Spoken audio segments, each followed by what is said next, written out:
चलिए, कल एक क्वेश्चन करा रहे थे, दिखाइए कहाँ तक हो गया था। डस्टर कहाँ रखे हैं sir?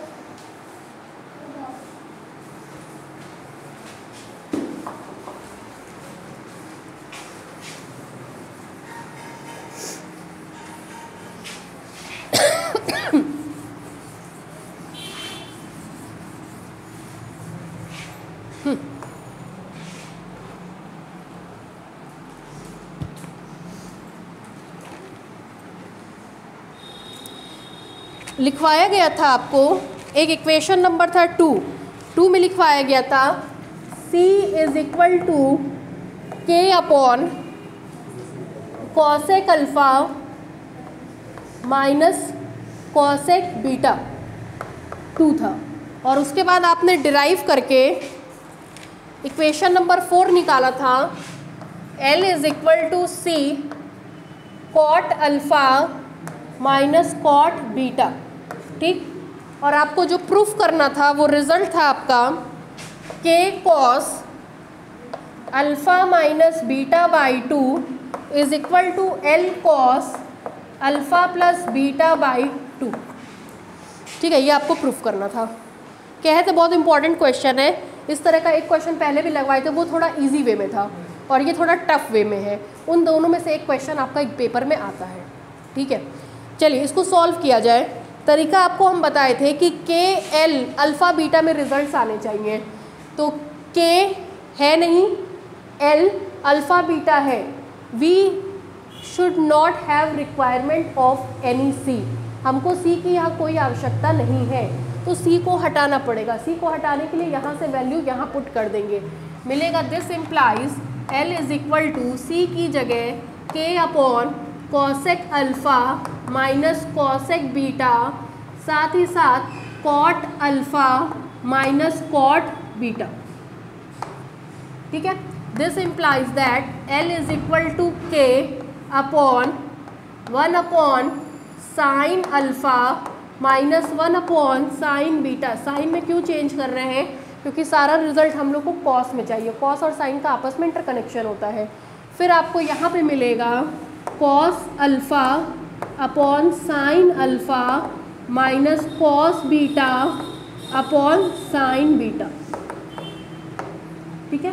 This implies that l is equal to k upon cross multiplication sine beta minus sine alpha, ये दोनों ऊपर जाएंगे, साइन अल्फ़ा साइन बीटा, और यहाँ पे आपको मिलेगा cos alpha sine beta minus sine alpha into cos beta whole upon sine alpha into sine beta, ठीक है। Clear?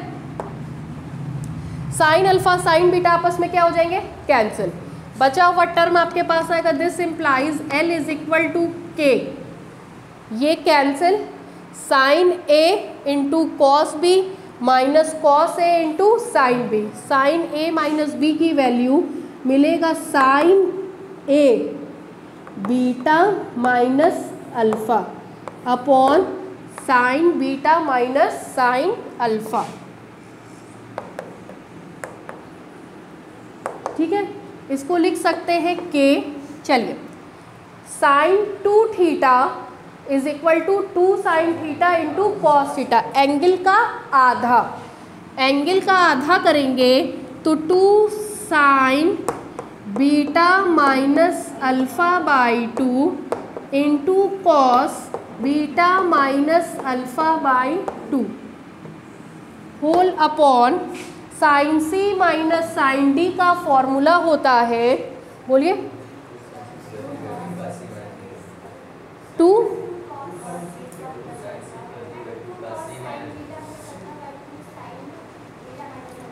Sign C plus D का पहले बताइए, sine C plus sine D का। अल्फ़ा बीटा छोड़ दीजिए, sine C plus sine D,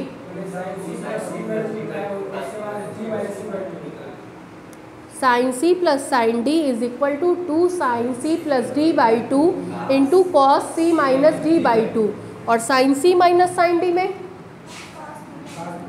2 cos C plus D by 2, मतलब beta plus alpha by 2 और into sine beta minus alpha by 2। ठीक है, ये वाला टर्म इस टर्म से क्या हो जाएगा, कैंसिल। 2 से 2 क्या हो जाएगा, कैंसिल। इस टर्म का इधर क्रॉस मल्टीप्लाई कर दें। जैसे ही आप क्रॉस मल्टीप्लाई करोगे आपको मिल जाएगा दिस इम्प्लाइज एल, ये वाला बचेगा cos alpha plus beta by 2। Addition commutative law को सेटिस्फाई करता है। Beta plus alpha is equal to alpha plus beta is equal to के। ये टर्म आपका कैंसिल हो चुका है, साथ में आएगा cos cos minus theta is equal to cos theta. तो अगर आप माइनस को कॉमन निकाल भी लेंगे डजेंट मैटर, कोई प्रॉब्लम नहीं होगा और ये रिजल्ट आपको मिल जाएगा।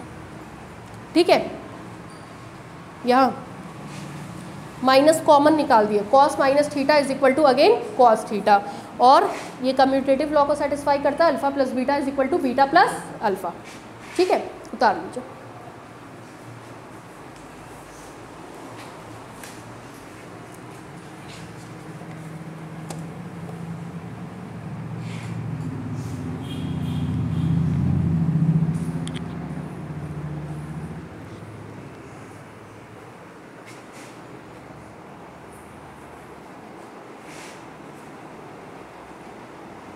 कैटनरी तक की शीट आप लोगों को मिल चुकी थी, है ना?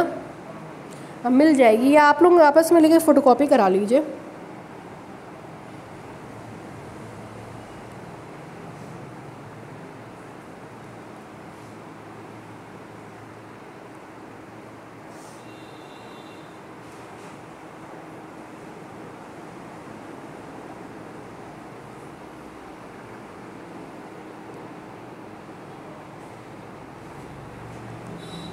अब के घर बैठिएगा जरा संडे को, तो कैटनरी तक की शीट ज़रा उठा के पलट के देख लीजिएगा। तीनों चैप्टर है, 2-2.5 घंटा लगेगा आप लोगों को पलटने में, देखने में। देख लीजिएगा, कुछ डाउट होगा तो पूछ लीजिएगा। ये तय मान के चलिए अगर शीट आ गई तो 3 चैप्टर आपका तैयार हो गया। शीट केवल बस लगा लीजिए, चैप्टर आपके कंप्लीट हो गए एग्जाम के हिसाब से, उसके बाहर कुछ नहीं आएगा। कितने बजे से कॉलेज है आप लोगों का?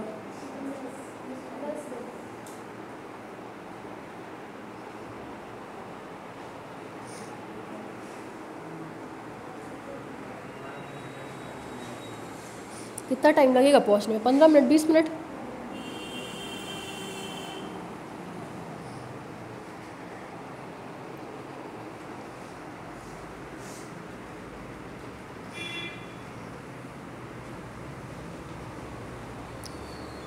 संडे को हम ज़्यादा नहीं बुलाएंगे आप लोगों को, मतलब और कोचिंग के तरह ये सिस्टम नहीं करेंगे कि 10-10, 12-12 घंटे बैठा रहे हैं, क्योंकि संडे अगर ख़त्म हो जाता है ना तो पढ़ने का सारा दिन टाइम ख़त्म।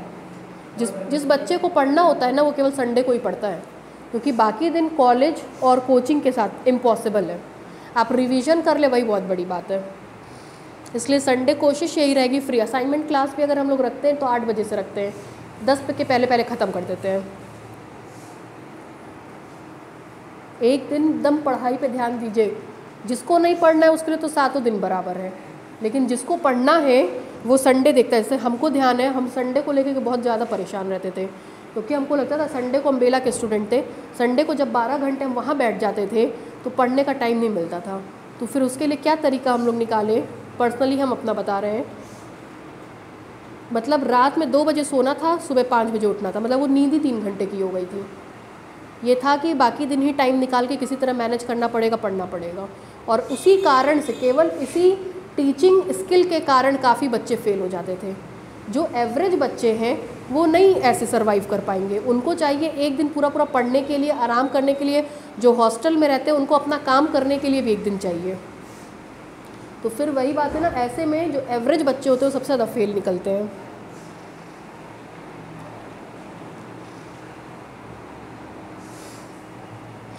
आपको 3 घंटे भी संडे को बुलाया जाए, उससे अच्छा हम सोचेंगे हफ्ते में हम 3 घंटा 10 बजे तक पढ़ा दें, तो वो बैलेंस हो गया आपका एक्स्ट्रा क्लास, काम ही ख़त्म।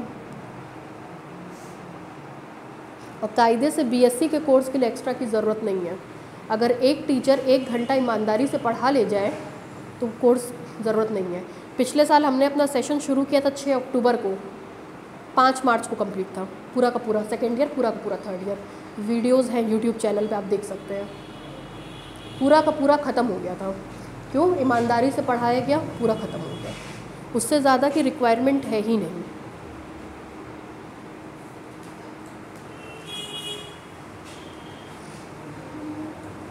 हो गया भैया।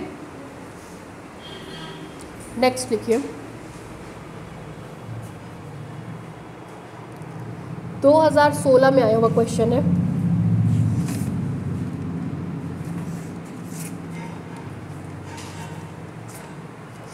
लिखिए, a heavy uniform string,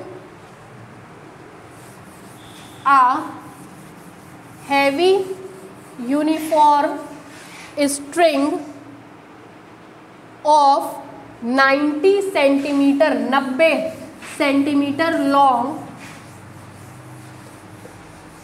90 centimetre long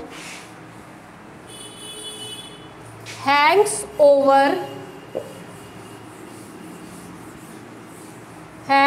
over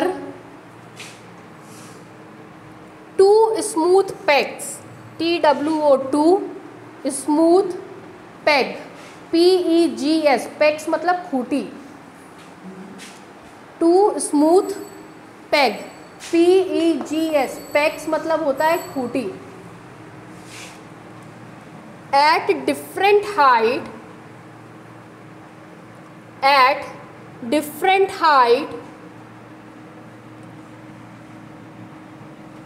30 and 33 centimetre, 30 and 33 centimetre, 30 and 33 centimetre, 30 and 33 centimetre. then prove that the vertex of the catenary divides the whole string in the ratio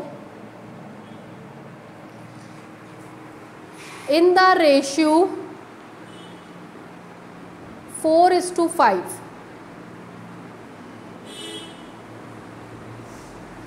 Divides the whole string in the ratio 4:5.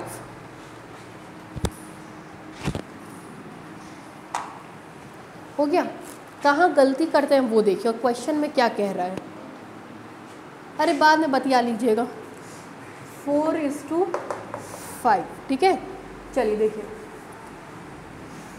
कह रहा है एक 90 centimetre long heavy uniform string है, ठीक है। मतलब अपने दिमाग में एज्यूम करिए 90 सेंटीमीटर लंबी कोई रस्सी है, ठीक। कह रहा है उसको लटकाया गया है 2 खूंटियों के बीच में, और तो और उन खूंटियों की लंबाई, हाइट बराबर नहीं है। एक 30 मीटर की ऊंचाई पे है, एक 33 सेंटीमीटर की ऊंचाई पे है। क्या क्वेश्चन बना देखिए, ये आपका हॉरिजेंटल है, एक्स एक्सिस, इससे एक खूंटी ये ए 30 सेंटीमीटर की हाइट पे है, और दूसरी खूंटी ये 33 सेंटीमीटर की हाइट पे है।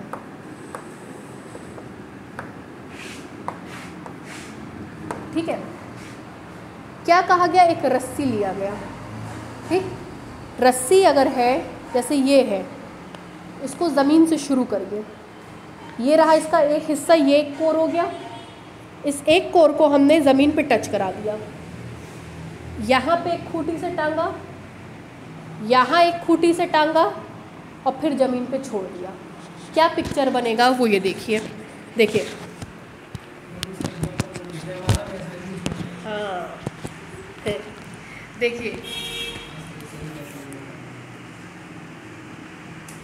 ये देखिए, ज़मीन से शुरू हुई एक खूंटी यहाँ, दूसरी खूंटी यहाँ, और फिर ज़मीन पे ही बाकी बचा हुआ हिस्सा ढूंढना।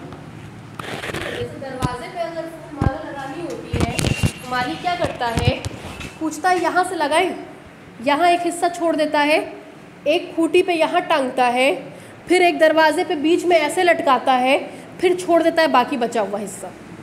ठीक है, तो काइंड ऑफ यही पिक्चर आपसे यहाँ पे भी कहा है। कैसे, वो देखिए।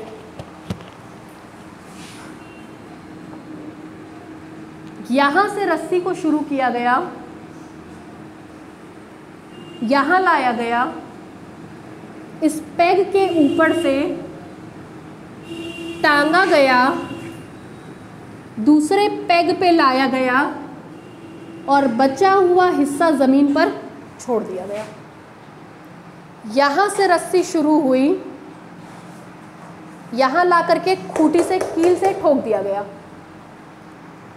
फिर दूसरी खूंटी पर यहाँ लाया गया, यहाँ ठोक दिया गया और बची हुई रस्सी को ज़मीन तक छोड़ दिया गया। ठीक है, कह रहा है ये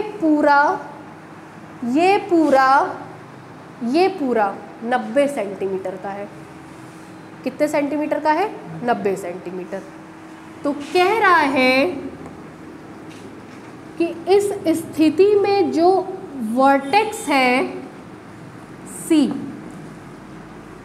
दिखाइए इस पूरी जयमाल या इस पूरी रस्सी को 4:5 के रेशियो में डिवाइड करता है।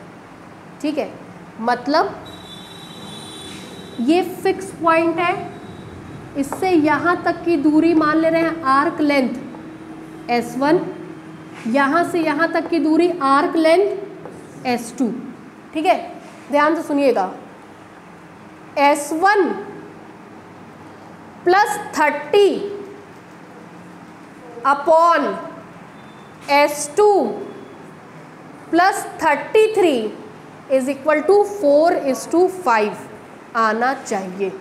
ये गलती आप लोग करते हैं।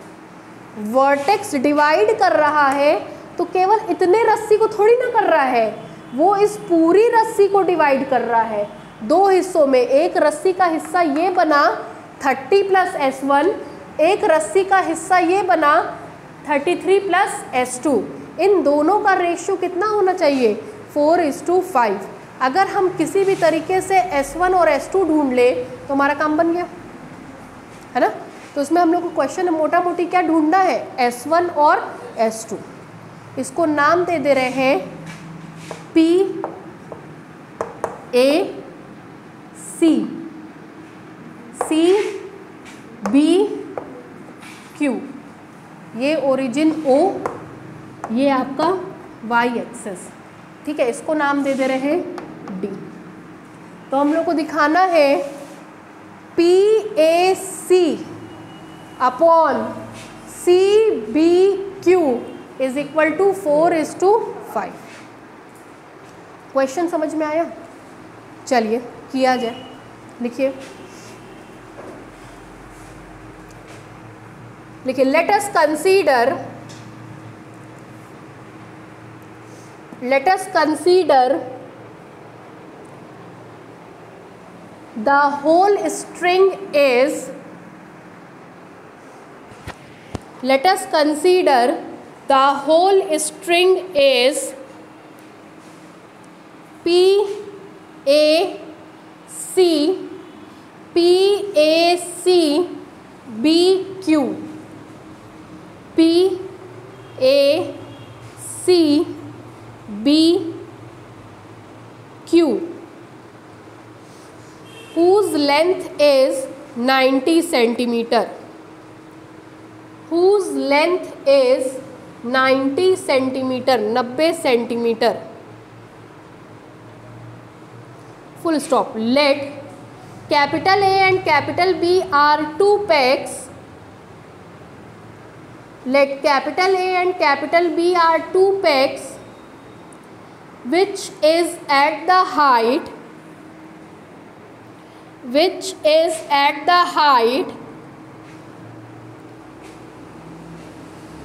30 सेंटीमीटर एंड 33 सेंटीमीटर,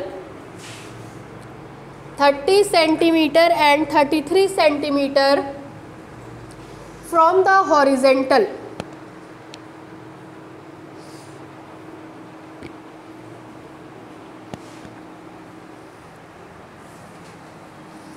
नीचे से लिखिए लेट S1 एंड S2, क्या है S1 S2? आर्क लेंथ है ना, be the arc length, be the arc length of PECS capital A and capital B, of pecs capital A and capital B from the fixed point C, from the fixed point C, then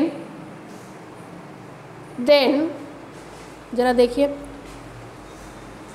30 plus S1 plus S2 plus 33 is equal to 90 centimetre दिया गया है ना। Then 30 plus S1 plus S2 plus 33 is equal to 90। This implies that S1 plus S2 is equal to, घटाइए कितना आएगा, 27, 27 centimetre. Equation number 1 लिखिए।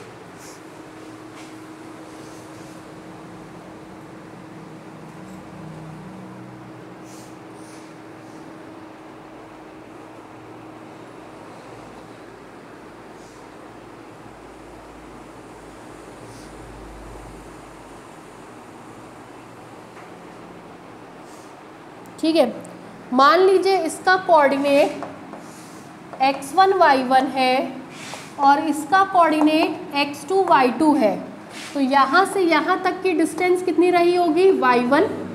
यहाँ से यहाँ तक की डिस्टेंस कितनी रही होगी, y2।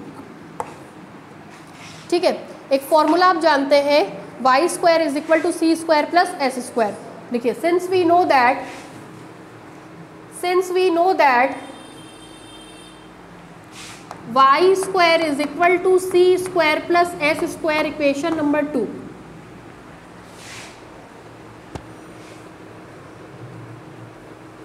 हो गया, नीचे से लिखिए rewrite the above equation, rewrite the above equation for the points capital A and capital B, for the points capital A and capital B, comma we get, चलिए देखिए, कैपिटल A के लिए y का मान है y1 स्क्वायर, c फिक्स होता है और s का मान है s1 स्क्वायर। ठीक है, at capital A, and b के लिए y का मान है y2 square, c square plus s2 square at capital B।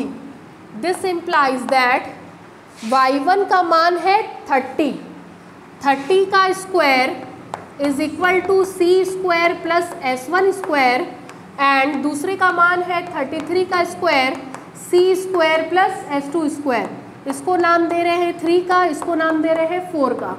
c की ज़रूरत हमको है नहीं, c हट जाएगा अगर दोनों को क्या कर देंगे, सब्सट्रैक्ट कर देंगे। यहाँ देख लीजिए, बाद में उतारिएगा। Subtracting equation 3 from equation 4 comma we get, subtract कराइए। सब्सट्रैक्ट करेंगे तो आपको मिल जाएगा s2 square minus s1 square, इसमें से इसको घटा रहे हैं, इज इक्वल टू 33 का स्क्वायर माइनस 30 स्क्वायर। ठीक है, a square minus b square का फॉर्मूला होता है a माइनस बी, दूसरा a plus b is equal to, इन दोनों को जोड़ेंगे तो 33 और 30 मिल करके 63, घटाएंगे तो 3। ठीक है, this implies that S1 plus S2 का मान दे रखा है 27, S2 minus S1 is equal to 27 is equal to 63 into 3 from equation 1। ठीक है, इससे आप लोग क्या करिएगा, this implies that S2 minus S1 का मान निकाल लीजिएगा जो भी आए। ठीक है, कितना आएगा 9। ठीक है, हाँ 7 आएगा, 9 नहीं 7। ठीक है, ये पता चल गया, ये पता चल गया। इन दोनों की हेल्प से S1 S2 निकाल लीजिएगा। कैसे निकालेंगे, इसके बाद क्या करिएगा, adding equation 1 and 5 comma we get. जैसे ही दोनों समीकरण को आप जोड़ेंगे 2S2 का मान आएगा, S1 से S1 कट जाएगा, 2S2 का मान आएगा 34, S2 का मान आएगा 17। ठीक है, ले जा करके किसी भी इक्वेशन में रख दीजिएगा। Putting this value in equation, putting this value in equation 1, जैसे ही 1 में रखेंगे S1 का मान मिलेगा 27 माइनस 17, कितना आएगा। ठीक है, S1 S2 मिल गया। अब नीचे से कहिएगा हेंस, कुछ नहीं, आर्क लेंथ निकाल लीजिए, हेंस आर्क, ध्यान दीजिएगा, arc PAC upon arc CBQ is equal to, इसका मतलब होगा 30 प्लस S1, दूसरे वाले का होगा 33 प्लस S2, मान रखिएगा 4:5 आएगा। कर लेंगे, उतार।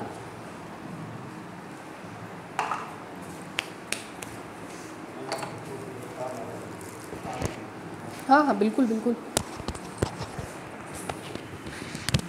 कैमरा बंद करके दीनदयाल दे दीजिए, दीनदयाल कैमरा बंद।